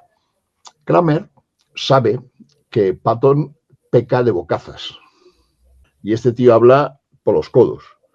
Lo cual, hombre, se lo cree, pero duda. Entonces le pregunta a alguno de los oficiales, de gente del Estado Mayor que está en la mesa. Oye, me acaba de decir este tío tal cosa, ¿qué opinas? Sí, sí, por supuesto, oye, lo que te diga General Pato, sí, sí, por supuesto, esto va así. Y el otro se lo cree. Vale, vale. Entonces, pero piensa siempre, estos tíos son tan burros, piensa, estos americanos son tan burros que me han traído aquí y me han enseñado todo. Me han enseñado todo. Claro, no es un problema de decepción, o sea, de engaño y tal. Es otra cosa peor. ¿De acuerdo? Entonces, acaba la cena, se despiden, lo he pasado muy bien, estupendamente, nos vemos, hasta luego, hasta otra. Muy bien, de acuerdo. Se monta en el coche y se lo llevan, evidentemente, pasando también por lugares donde el otro vuelve a certificar que el desembarco por Calais es seguro, fijo y cualquier día. Cuando llega al castillo donde está prisionero, resulta que Kramer se entera que va a haber una remesa de oficiales que están más o menos enfermos, más o menos, en fin, este tenía problemas de pulmones y no sé qué. Entonces va a haber una remesa y los van a cambiar por gente, por aliados. Muy bien, pues se apunta. Entonces, este intercambio se produce en Barcelona. Se produce en Barcelona y es cuando resulta que llega un barco, bajan unos, suben otros, etcétera. Todo te puedes imaginar la movida. Este Kramer, en cuanto encuentra un hueco, en cuanto encuentra una posibilidad, coge un avión y se larga a Berlín, zumbando. O sea, a lo mejor en unas horas está en Berlín y lo primero que hace es irse al cuartel general y decirle a los que están llevando aquella fiesta, el desembarco va a ser en Calais. Yo he visto y tengo estas pruebas. Y pam, pam, pam, pam, lo certifica todo. Entonces aquellos tíos, obviamente, ya no es la Arwen, es la información de la Gestapo, la información de las SS. Vamos a comprobarlo con las fotografías aéreas que tenemos. Lo comprueban, pum, pum, pum, coincide todo. Bueno, de acuerdo, no hay discusión ninguna que van a venir por Calais. En consecuencia, ¿qué sucede? Cuando se produce en el verano el desembarco de Normandía, los alemanes están, Ramstein y todo, Rustein y todo el rollo, están preparando, evidentemente, el gran desembarco que vendrá por Calais. Cuando desembarcan abajo, simplemente piensan que es una maniobra de despiste, una manera de intentar que las tropas no estén, y es justamente lo que en Calais no pasa nunca nada, el FUSAG no eran, había un tío que escribía máquina y otro que inflaba los carros con un inflador de esos de balones, y no había más ejército. En consecuencia, el éxito por parte de Eisenhower y de Patton, claro, es inconmensurable. Pero es que ahí empieza la gran movida de Patton. Ahí empieza. Porque como tiene un éxito extraordinario y evidentemente el desembarco se produce en las mejores condiciones, a pesar de que de lo que costó, lo que estaba contando antes de los setos y toda esta historia, bueno, claro, obviamente Eisenhower lo que está contentísimo con su general, no sé qué, fíjate, lo bien que lo hemos hecho, no sé qué. Entonces, resulta que hay un tipo, otro general, que es el que va a mandar el tercer ejército. Y Eisenhower tiene la previsión de decir, bueno, pues entre tanto vaya todo marchando, yo tendré en la reserva a Patton, para que tome mando de tropa o haga algún tipo de más adelante, porque ahora no me conviene y además los ejércitos están todos asignados a un comandante. ¿Qué ocurre? Levanta el teléfono y llama a Georgie. Georgie, tienes que hacerte cargo del tercero. ¿Qué te parece? Encantado de la vida. Y es cuando Patton se hace cargo del tercer ejército y cuando empieza la batalla de Francia, claro. Sí, sí, no, y además la fase final, la fase de ruptura ya en Avranches, o sea que le vino como anillo al dedo y a partir de ahí es cuando Patton pues realmente toma protagonismo en el campo de batalla, porque hasta la fecha, pues bueno, quitando las acciones menores, entre comillas, de lo del norte de África y lo de Sicilia, va a ser ahora cuando de verdad pues empieza ese combate soñado, ¿no? Que de nuevo lo va a poner en el centro de todas las miradas. Entonces, nada, una vez que Patton rompe en Avranches el 1 de agosto, rápidamente comienza a dirigirse hacia París. Las tropas aliadas van a acercar a los alemanes en el cerco de Falaise. Los estadounidenses vienen por el sur, los británicos bajan de norte a sur. Y a partir de ahí ya toda Francia cae hasta que, bueno, es que insisto, o sea, que estamos con biografía de Patton, no quiero aquí meternos en operaciones militares porque todo esto lo tenemos más que perfectamente explicado en otros programas y demás, pero una vez que los aliados van avanzando hacia la frontera alemana, a Hitler se le ocurre un plan para darle una vuelta a la situación, que va a ser pues esta ofensiva que se planea por las Ardenas. Entonces, aprovechando que los aliados pues estaban llegando a su frontera, aprovechando que el puerto de Amberes era de vital importancia para obstruir, ¿no? la logística y tal, pues Hitler aproximadamente el 15-16 de septiembre del 44 dice, vamos a organizar un gran ataque que parta desde el bosque de las Ardenas, aislamos a todos los ejércitos aliados que se encuentran al norte de dicha posición y a partir de ahí vemos lo que pasa. Y mientras esta ofensiva tiene lugar, Patton se encontraba pues fuera, al sur, aquí, fuera de la zona atacada, no interviene directamente en la contención del ataque, o sea, los alemanes no golpean a Patton, pero sí que va a ser nuevamente el principal protagonista de la operación aliada en las Ardenas, debido a que va a ser el principal encargado de seccionar el saliente alemán liberar a la guarnición de Bastoña, y ya no solo liberar Bastoña, sino que seguir avanzando hacia el norte para seccionar el saliente alemán y embolsar al mayor número de tropas posible alemanas que habían pasado, pues digamos, en dirección al río Mosa.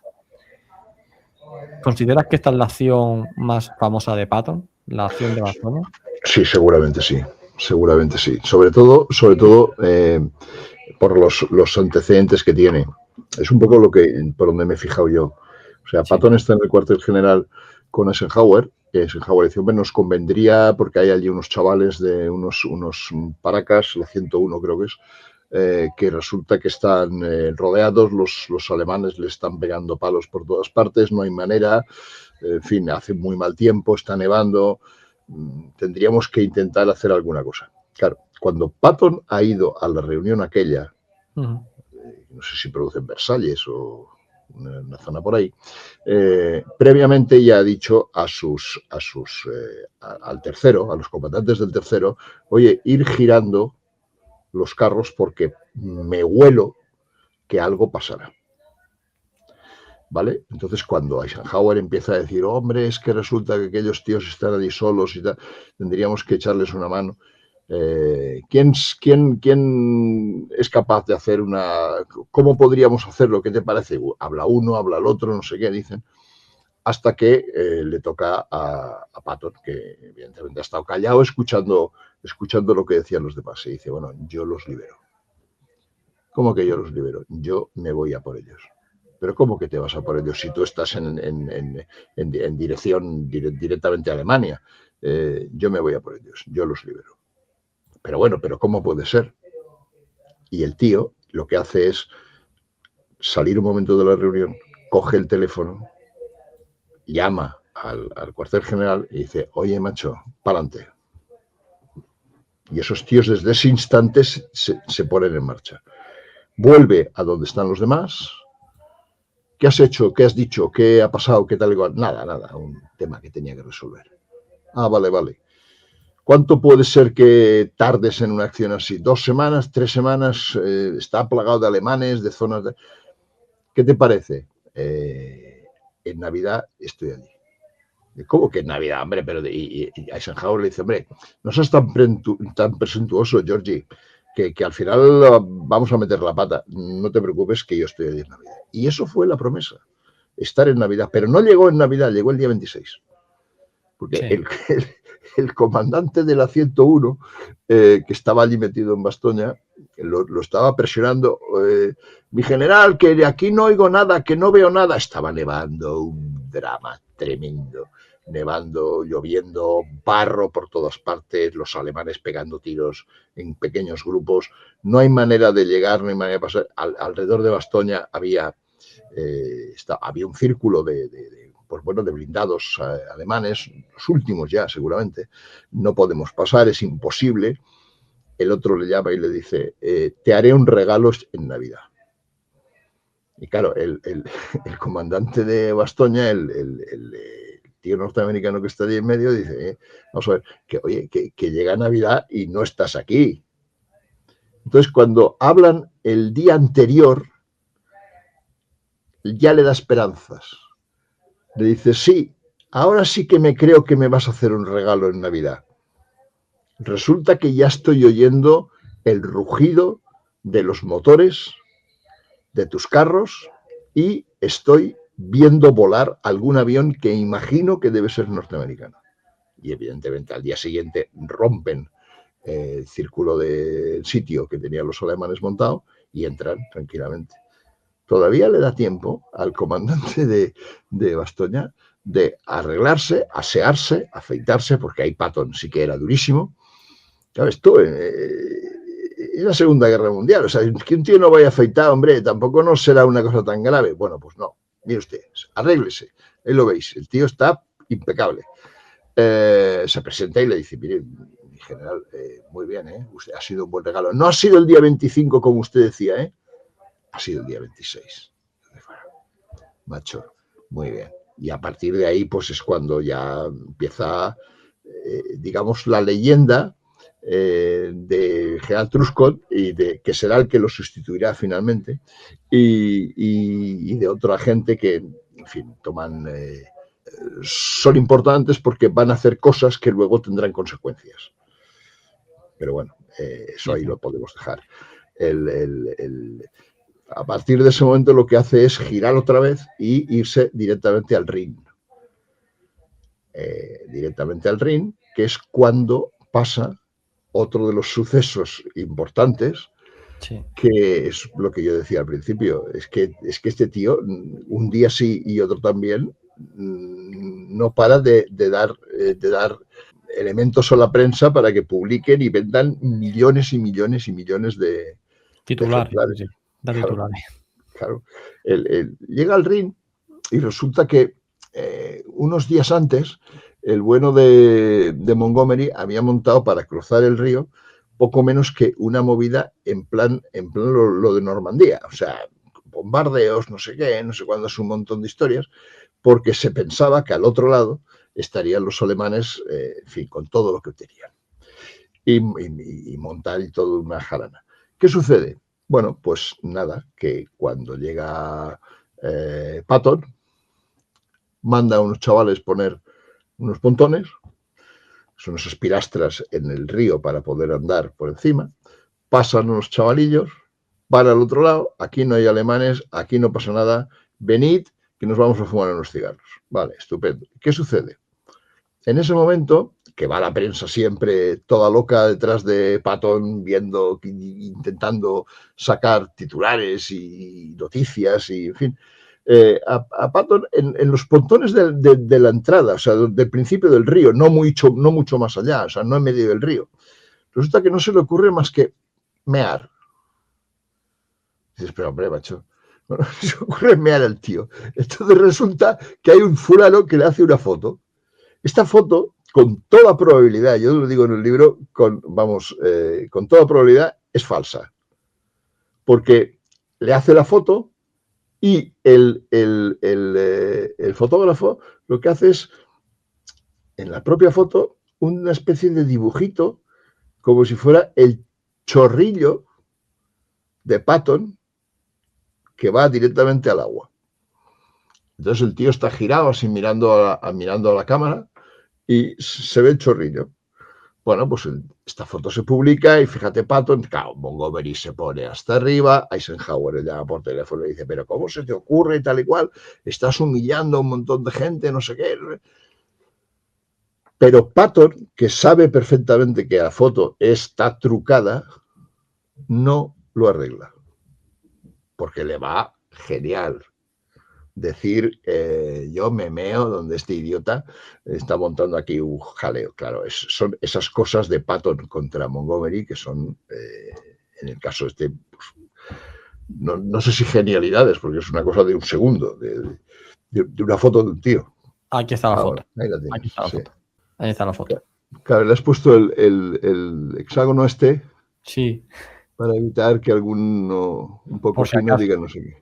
Sí, pero vamos, que no una foto digna de un general, es lo que estás comentando. No, en absoluto. Y todo esto que se ve, esta especie de dos rayitas que salen ahí, pues eso es lo que hace el fotógrafo a sabiendas, claro, como el gesto de Patton es un gesto muy, en fin, yo creo que muy característico, pues el tío lo que hace es ponerle esos dos chorritos que son falsos, como el otro tiene las manos en los pantalones y tal, pues ya está, asunto resuelto.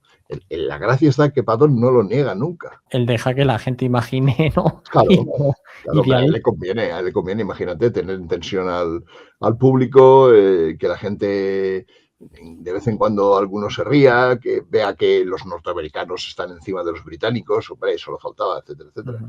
Y luego, además, a los alemanes también, el golpe de decir, no, vuestro río fundamental que separa a Alemania de no sé qué, yo me meo en el río, hombre. Sí. Claro, estas son las cosas que hace que los alemanes piensen que Patton poco menos que es un superhéroe.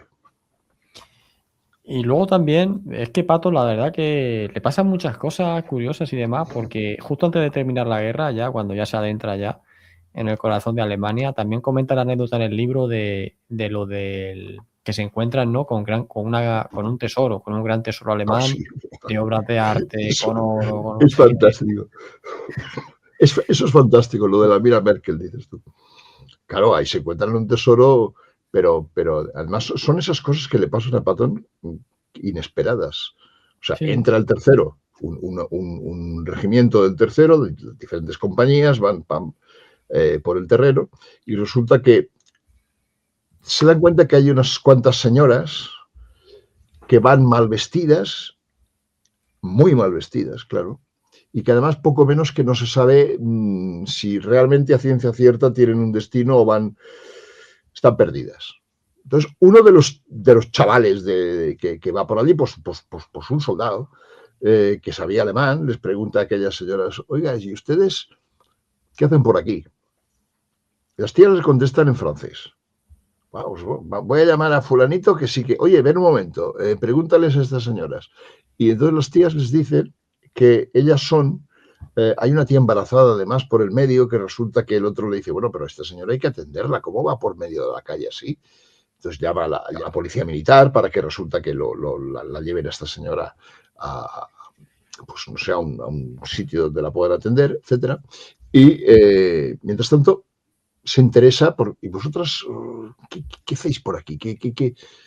Nosotros somos prisioneras que estábamos en la mina donde los alemanes tenían o tienen los tesoros. Se lo cuentan a un soldado, el soldado se lo dice al sargento, el sargento se lo dice al teniente, el teniente se lo dice al capitán, va subiendo la cosa, pam, pam, pam, pam, hasta que el comandante, uno de los comandantes, llama a Patton y le dice, mi general, hemos encontrado, tenemos este testimonio y parece ser que hay un tesoro en algún sitio de este pueblo. Entonces, claro, otro que va con su Sherman y va a estar convencido de que a toda castaña y a toda velocidad llegará el primero a Berlín, le repatea el que de golpe tenga que pegar un frenazo. Pero ¿cómo que hay un tesoro? Sí, sí, sí, que hay un tesoro que no sé, me cago en la... Bueno, vamos a ver el tesoro. Y resulta que encuentran un socavón, una mina, y van buscando, van intentando enviar a uno, enviar a otro. Hay un montacargas que tiene, me parece que son 7 alturas. Claro, 7 alturas hacia abajo, en plena guerra mundial y tal, meterte allí es bastante suicida. Bueno, pues Patton dice, bueno, oye, ¿qué pasa aquí? ¿Qué ocurre? ¿Qué hay aquí? Pues sí, aquí resulta que los alemanes tenían cuadros, joyas, mucho dinero, etcétera, etcétera, de todo lo que habían robado a la gente que tenía en los campos de concentración, lo que se habían llevado de los museos por ahí de 1000 sitios, etcétera, etcétera, lo habían metido aquí y además habían metido muchísimo dinero del Banco Central Alemán, Deutsche Bank. Hombre, no es creíble que aquí haya todo esto. Pues sí, mire usted, está todo esto aquí. Vale. Llama a Patton, llama a Marshall. Mira, oye, hay esta historia, me acabo de encontrar con esto y esto ya, le dice, excede mi competencia militar. Yo no sé qué hacer con esto. Dice, no te preocupes que yo te voy a enviar a gente y tal. Le envía a un británico que Patton lo echa, porque dice, no, un británico, además utiliza un término de estos feos en inglés norteamericano. Este tío no quiero que esté bajo ningún concepto en mi mina, ¿vale? Tiene ahí una sospecha, tal, un rollo, fuera. Entonces, en este interín de que no sé qué, van reuniendo gente que estaba por allí circulando y cogen, prisioneros, al presidente del Banco Alemán, a otro tío que era experto en pintura alemana y no sé qué. Entonces, gente que los cogen, tal como suceden los hechos, a lo mejor no los cogen, sino que se dejan coger. Con cierta facilidad. ¿Por qué?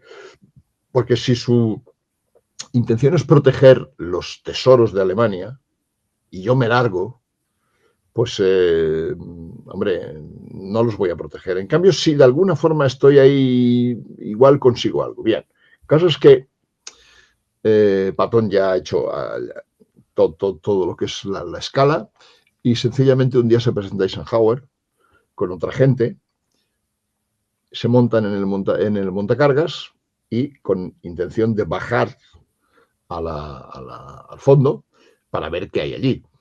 Ahí llevan a un tío que es el que les va a decir, mira, esto es esto, lo otro es tal. Bien. Entonces, en ese interín es interesante porque cuando están bajando, Patton se le ocurre una de sus bromas. Que claro, hay uno de los que bajan que lo apunta. Una de sus gracias. Y le dice a Eisenhower, mira que si falla el montacargas, esta mierda de montacargas, como falle, el generalato norteamericano ascenderá rápidamente, porque estamos todos aquí. Le dice, oye, ¿puedes parar de hacer bromas de mal gusto? Estamos a 7 metros, o sea, a 7 pisos de profundidad, y tú estás aquí haciendo chistes. Bueno, total, consecuencia. Llegan abajo, ven todo lo que hay allí, tesoros, dinero, cuadros, etcétera. Y pasa otra escena interesante, y es que los cuadros están más o menos puestos en cajas, y algunos están puestos no digo en estantes, pero apoyados en el suelo, pero más o menos que se pueden ir viendo cuando pasas de un lado para otro. Bien, pues ¿qué resulta? Lo miran, tal y cual, y Patton también los mira. Pum, pum, pum, pum, pum. Y luego cuando no mucho tampoco. Claro, hay que recordar, Patton es un general.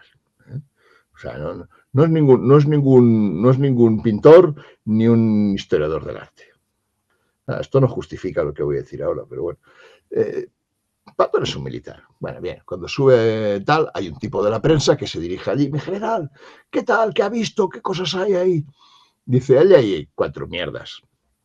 Dice, pero ¿cómo que 4 mierdas? Si hay los de la Croix, hay Goya, hay pintores del Renacimiento, hay 3 o 4 Albertos Durero, hay 3 o 4 cuadros de Van Gogh, hay... Esas mierdas, dice. Todo eso que hay ahí no vale ni $2 en un bar norteamericano. Esa es la anécdota, que el tío hace ese juicio y se va tan campante, ¿eh? Luego descubren lo de la mina, lo sacan todo, se lo llevan lo depositan en un banco, etcétera, etcétera, y el tipo sigue para adelante, tranquilamente con su, claro, Eisenhower y tal, se queda fascinado, como diciendo, bueno, y hay un momento en que están reunidos, están, pues bueno, pues comiendo, echando unos cigarros, y le pregunta a Eisenhower, dice, oye, Georgie, y si todo este dinero, si todo esto que has encontrado fuera para ti, ¿tú qué harías? Yo se los daría a mis soldados para que compraran balas. Esto es la respuesta y esto es todo lo que hay. Claro, dices, tío, es tremendo. No hay día que pase sin que no haya alguna cosa anecdótica, característica o simpática. A ello hay que añadir que mientras cruza Francia, y ahora ya estamos en Alemania, Merkel está en Alemania, totalmente. A ello se añade también su afición extraordinaria a rogar a Dios. A rogar a Dios al que yo creo que no llega, no llega a extorsionar, pero casi, casi. O sea, aquello de Dios mío, ¿estás con los alemanes o conmigo? Esas cosas hace en la Catedral de Le Mans, por ejemplo. Va a varios sitios, tal, en fin, es un tío muy religioso. Un detalle que tengo que explicar, que al principio decía, es muy palabrotero, extraordinariamente palabrotero, mucho más de lo que podamos pensar, pero nunca dirá una blasfemia. Cosa que la inmensa mayoría, el 150% si fuera posible, ¿verdad? De los biógrafos de Patton aseguran que utilizaba la blasfemia poco menos que con enorme alegría. Jamás Patton dirá una palabra contra Dios. Jamás. Y esto lo he comprobado letra por letra, palabra por palabra, en todos todos los discursos y las cartas a las que he conseguido llegar, que no son el 100%, pero a lo mejor sí hablamos del 98%. Sí. No, está claro. Pues pasando ahora ya al final de la guerra, es que claro, es que hay mucha tela que cortar. Pero pasando al final de la guerra, digamos que Patton, bueno, aparte de que tiene una frase también, ¿no? De la típica frase de que todo general tiene que morir con la última bala del conflicto y demás, pero recordemos que Patton es un hombre insaciable y que quiere más, ¿no? Y que cuando termina la Segunda Guerra Mundial en Europa, quiere más y dice, oye, ahora que me manden al Pacífico. Y de hecho también dice que entró en una mini depresión de decir, madre mía, que aquí acaba la Segunda Guerra Mundial y ahora qué, y ahora qué va a pasar. Yo quiero seguir luchando, quiero un nuevo frente, quiero una nueva guerra, tal. Y después de la Claro, Segunda Guerra claro. Mundial, que es la guerra ya que va a acabar con toda la guerra, ya, ya parece ser que no va a pasar nada.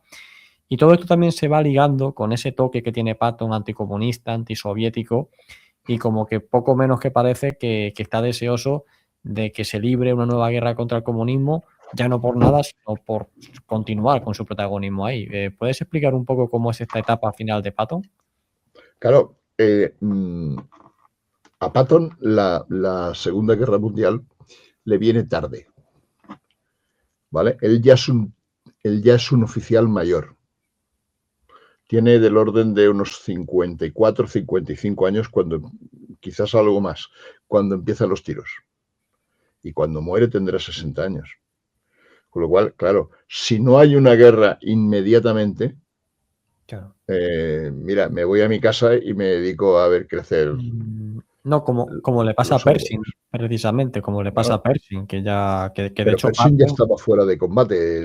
claro, claro, Porque Pershing se queda, de hecho Pershing se queda en un hospital, está ya claro, muy claro. mal, se queda y cuando va a despedirse, le dice, Georgie, me gustan los generales valientes, que no sé qué, y le mete un rollo. Sí, sí, sí. Vale, de acuerdo, muy bien. Pershing estaba fuera ya no existía. Claro, claro, por eso digo que ya Patton tenía miedo de que ya lo próximo Claro, fuese claro, el claro. Pershing. Hombre, claro, si se vuelve a su casa con 60 años y ya se ha acabado la guerra, con lo cual hace una maniobra rara, que evidentemente Marshall y compañía no van a acceder jamás, para ir a la guerra de Japón. Claro, ¿por qué Marshall y Eisenhower y todos los que están por allí, y Truscott y demás, dirán de ninguna manera? Hombre, porque imagínate tú lo que podría haber ocurrido con dos veladonas, una MacArthur y otra Patton. O sea, si se ponen de acuerdo y se ponen cariñosos, pues muy bien, de acuerdo. Pero si no, son perfectamente capaces de tirar una bomba atómica, no en Japón, que ya la tiraron, pero no a expensas de MacArthur, sino como pasó luego, como planteó MacArthur contra los chinos. Sí, Eso sí que habría sido una cosa seria. sí, sí. Claro, hay por todos los medios que evitar que estos dos estén juntos. Y bajo ningún concepto le dan la posibilidad del cambio de destino, en ningún caso. Entonces es cuando Eisenhower ya sabe que con Patton no puede contar de ninguna manera en plano militar, se acabó la guerra, le da, no sé si es el noveno ejército, para que pueda hacer una especie de memorias de guerra. Claro, ahí, así como había acertado anteriormente, aquí falla de forma bárbara. Memorias de guerra a Patton, ¿qué le va a importar? Sí, pero usted ha estado en todas las batallas y seguro que puede decir cosas. Mire usted, a él le importa un bledo todo esto. Vale, que escriba versos, que escriba cosas y tal, pero le importa un bledo, no se va a poner a escribir nada.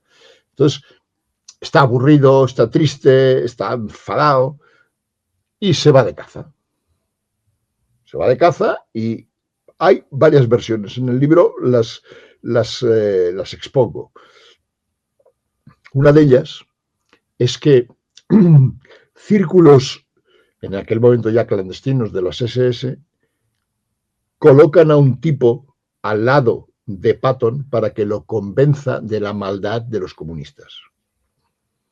Y de alguna forma se alíe con lo que queda de las tropas alemanas.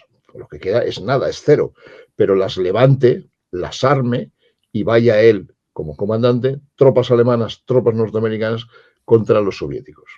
Esta es una tesis que uno de los biógrafos norteamericanos la plantea con toda seriedad. Bien, es rigurosamente falsa. Es un invento, bueno, que le salió medio bien, vendió muchos libros, pero es falso. Lo que sí ocurre es que Patton dice muchas veces que no estaría mal haber cambiado de enemigo. La óptica que habíamos pensado nosotros, los alemanes, no sé qué, no sé cuántos, hombre, mira, los nazis eran intragables, pero los comunistas son más o menos lo mismo. ¿Por qué dice esto? Pues porque tiene indicios muy claros de lo que está pasando en Polonia, de lo que está pasando en Checoslovaquia, de lo que está pasando, etcétera, etcétera. Entonces, claro, Stalin, todo este rollo, las diferentes reuniones, en fin, está muy enfadado. ¿Qué sucede?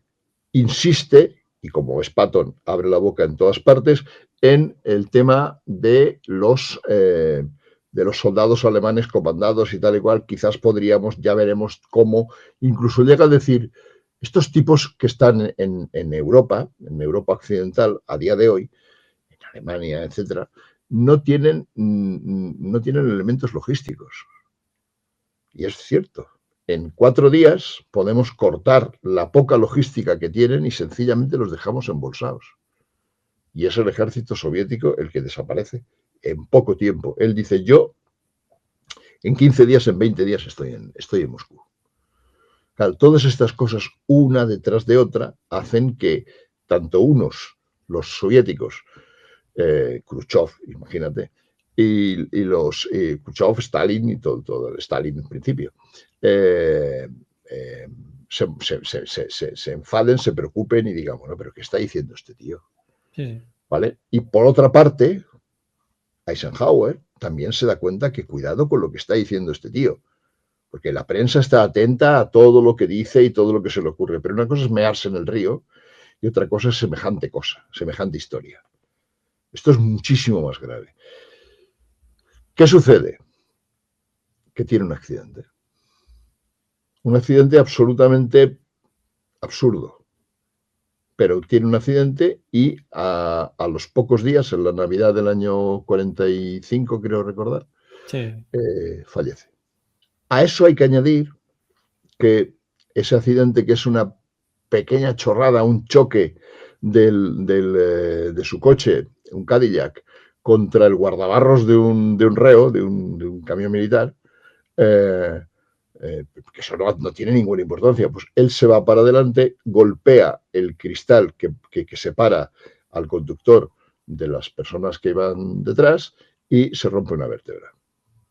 A partir de ahí ya se va a quedar parapléjico y tal, lo llevan al hospital, etcétera, etcétera, toda una serie de asuntos.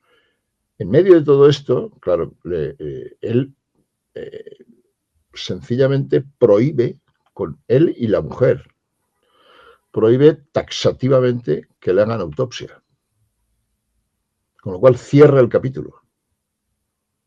Como no se le puede hacer autopsia, no se le va a hacer. Lo entierran en Luxemburgo sin autopsia.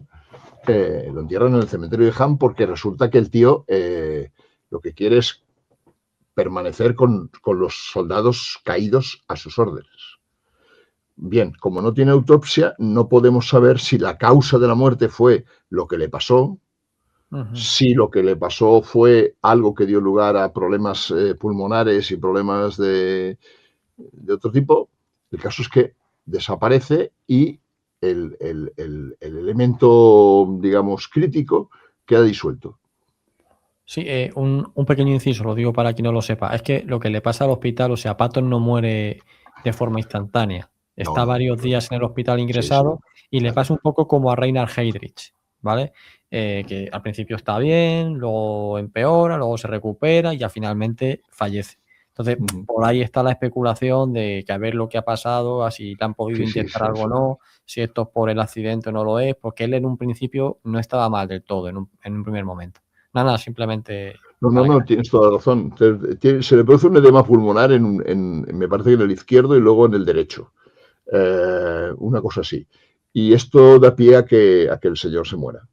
sí. Vale, como no ha habido autopsia, ni Patton ni Beatriz, la mujer, lo han autorizado. Por lo tanto, fuera y adiós fiestas.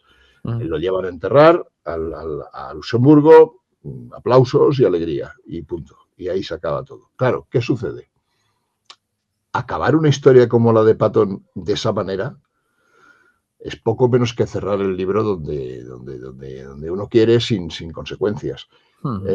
Claro, esto no tiene gracia. Es decir, bueno, ya no sigo más y fuera. No, así no. ¿Qué pasa con esto?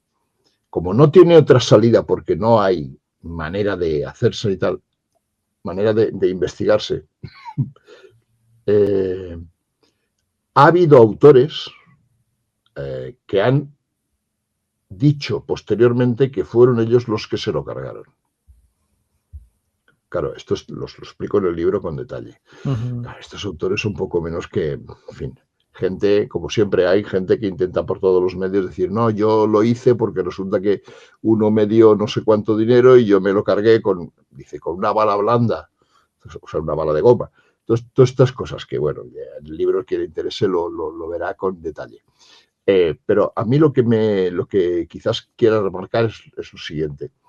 ¿Qué reacción tiene, no ya la prensa, sino el cine con respecto a la muerte de Patton? Claro, tú imagínate una película como aquella que le dieron no sé cuántos Oscars, resulta que llega el momento del fallecimiento, tiene el accidente, el coche, pam, pam, el golpe, no sé qué, y aparece un fotograma en el que Patton con su perro, que se llamaba Willy o algo así, va andando por un prado y ahí se pone negro. Fin de la película. Dice, pero oiga, explíqueme lo que ha pasado, lo que ha dicho. Nada, no hay nada. Y esto deja más o menos tranquilo al personal que ha ido a ver la película. ¿Por qué? Pues mire usted, porque hace 4 días los americanos se han tenido que venir de Vietnam. Ese es el golpe, ese es el éxito de la película. Vamos a presentar a un héroe norteamericano porque cuando abrimos la prensa resulta que nos encontramos con que los vietnamitas nos han dado por todas partes. Y este contraste es lo que intenta de alguna manera mitigar la película de Patton. No, pues nada, oye, dejamos abierto, Claro, obviamente, es que que a no hay las más. personas a las que le interese la historia, que a las personas a las que le interese la historia, pues adquieran el libro.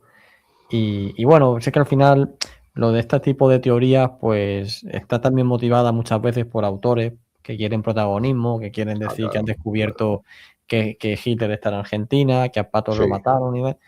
Entonces, pues sí, sí. bueno, obviamente siempre hay un interés de ese tipo de protagonismo detrás. Que además se convierte en interés crematístico, porque claro, Claro, si yo digo que Hitler se pasea por Argentina claro, tomando café, resulta que esto produce dinero y claro, vendo libros.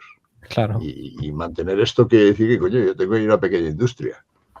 total, Es total. otra de las cosas que traté en un Sí, primer libro y que evidentemente lo dejó, La desaparición de Hitler se llama, que evidentemente queda fuera de combate. O sea, Hitler murió en Berlín y además lo quemó un tío, lo incineró un tío que dejó escrito todo lo que hizo. Con lo cual no hay opción alguna a decir, oiga, mire, no, perdone, este tío lo que dijo, además estaba delante de los soviéticos, tampoco no es como para inventarse rollos, ni como para falsificar nada, ¿no? Luego otra cosa interesante al respecto también. sí, Dentro de poco publicaré otro libro en el que resulta que de alguna manera intento deshacer aquel concepto que hay, se mantiene más o menos vivo, en el cual Hitler llega en el año 33 a la Cancillería y tiene un ejército extraordinario con el que invade Europa, a cabo de poco tiempo, en el 39. Este es impensable. Ese es impensable. Cualquiera que haya estado no sé, en un cuartel, no digo ya que haya sido miembro del ejército, simplemente que haya estado en un cuartel, sabe que las cosas no van así. O sea, se necesita muchísimo trabajo, pero trabajo de despacho, trabajo de un ingeniero que haga rayas, que haga líneas, un tío que diseñe no sé cuántos, un tío que enseña a combatir con carros de combate y con unidades de no sé qué. Claro, no puede ser, imagínate tú, toda la parte de la aviación. Bueno, pues en el libro este, que se va a llamar El ejército del Führer, de alguna forma lo que pretendo es dejar bien claro que esto no fue así. Hitler se encontró el ejército hecho, construido, perfectamente organizado, que lo había hecho a la Alemania de Weimar junto con los soviéticos. Ahora ahí está el golpe. A partir de ahora yo pienso que a partir de ese momento no se puede hablar de la Segunda Guerra Mundial sin atender a esta teoría. Es absurdo, porque claro, es decir, bueno, y esta gente cómo organizaron, cómo consiguieron que un Panzer saliera del territorio alemán, cruzara Francia y estuviera en Normandía esperando a los otros cuando desembarcaban. Es que es imposible, pues mire usted, es imposible porque no es imposible porque resulta que pasó esto y lo Sí, otro. sí. No, no, oye, pues sin duda un tema muy interesante y que seguro que podremos abordar en el futuro. Pero Claro, nada, bueno, yo por cerrar la entrevista, nada, recomendar a la audiencia que el que le interese el tema de Patton, ¿no? Y de todas las curiosidades, salidas de tono. Por supuesto, hay 200.000 anécdotas en las que no entramos, pero obviamente claro, pues, tampoco el tiempo es limitado y la cosa es que a quien le claro. interese, pues aquí tiene el libro. Y nada, pues Fernando, por darte las gracias por venir. Un auténtico placer tenerte aquí. Muchas gracias. Pues hasta pronto. Hasta luego. Dios, gracias.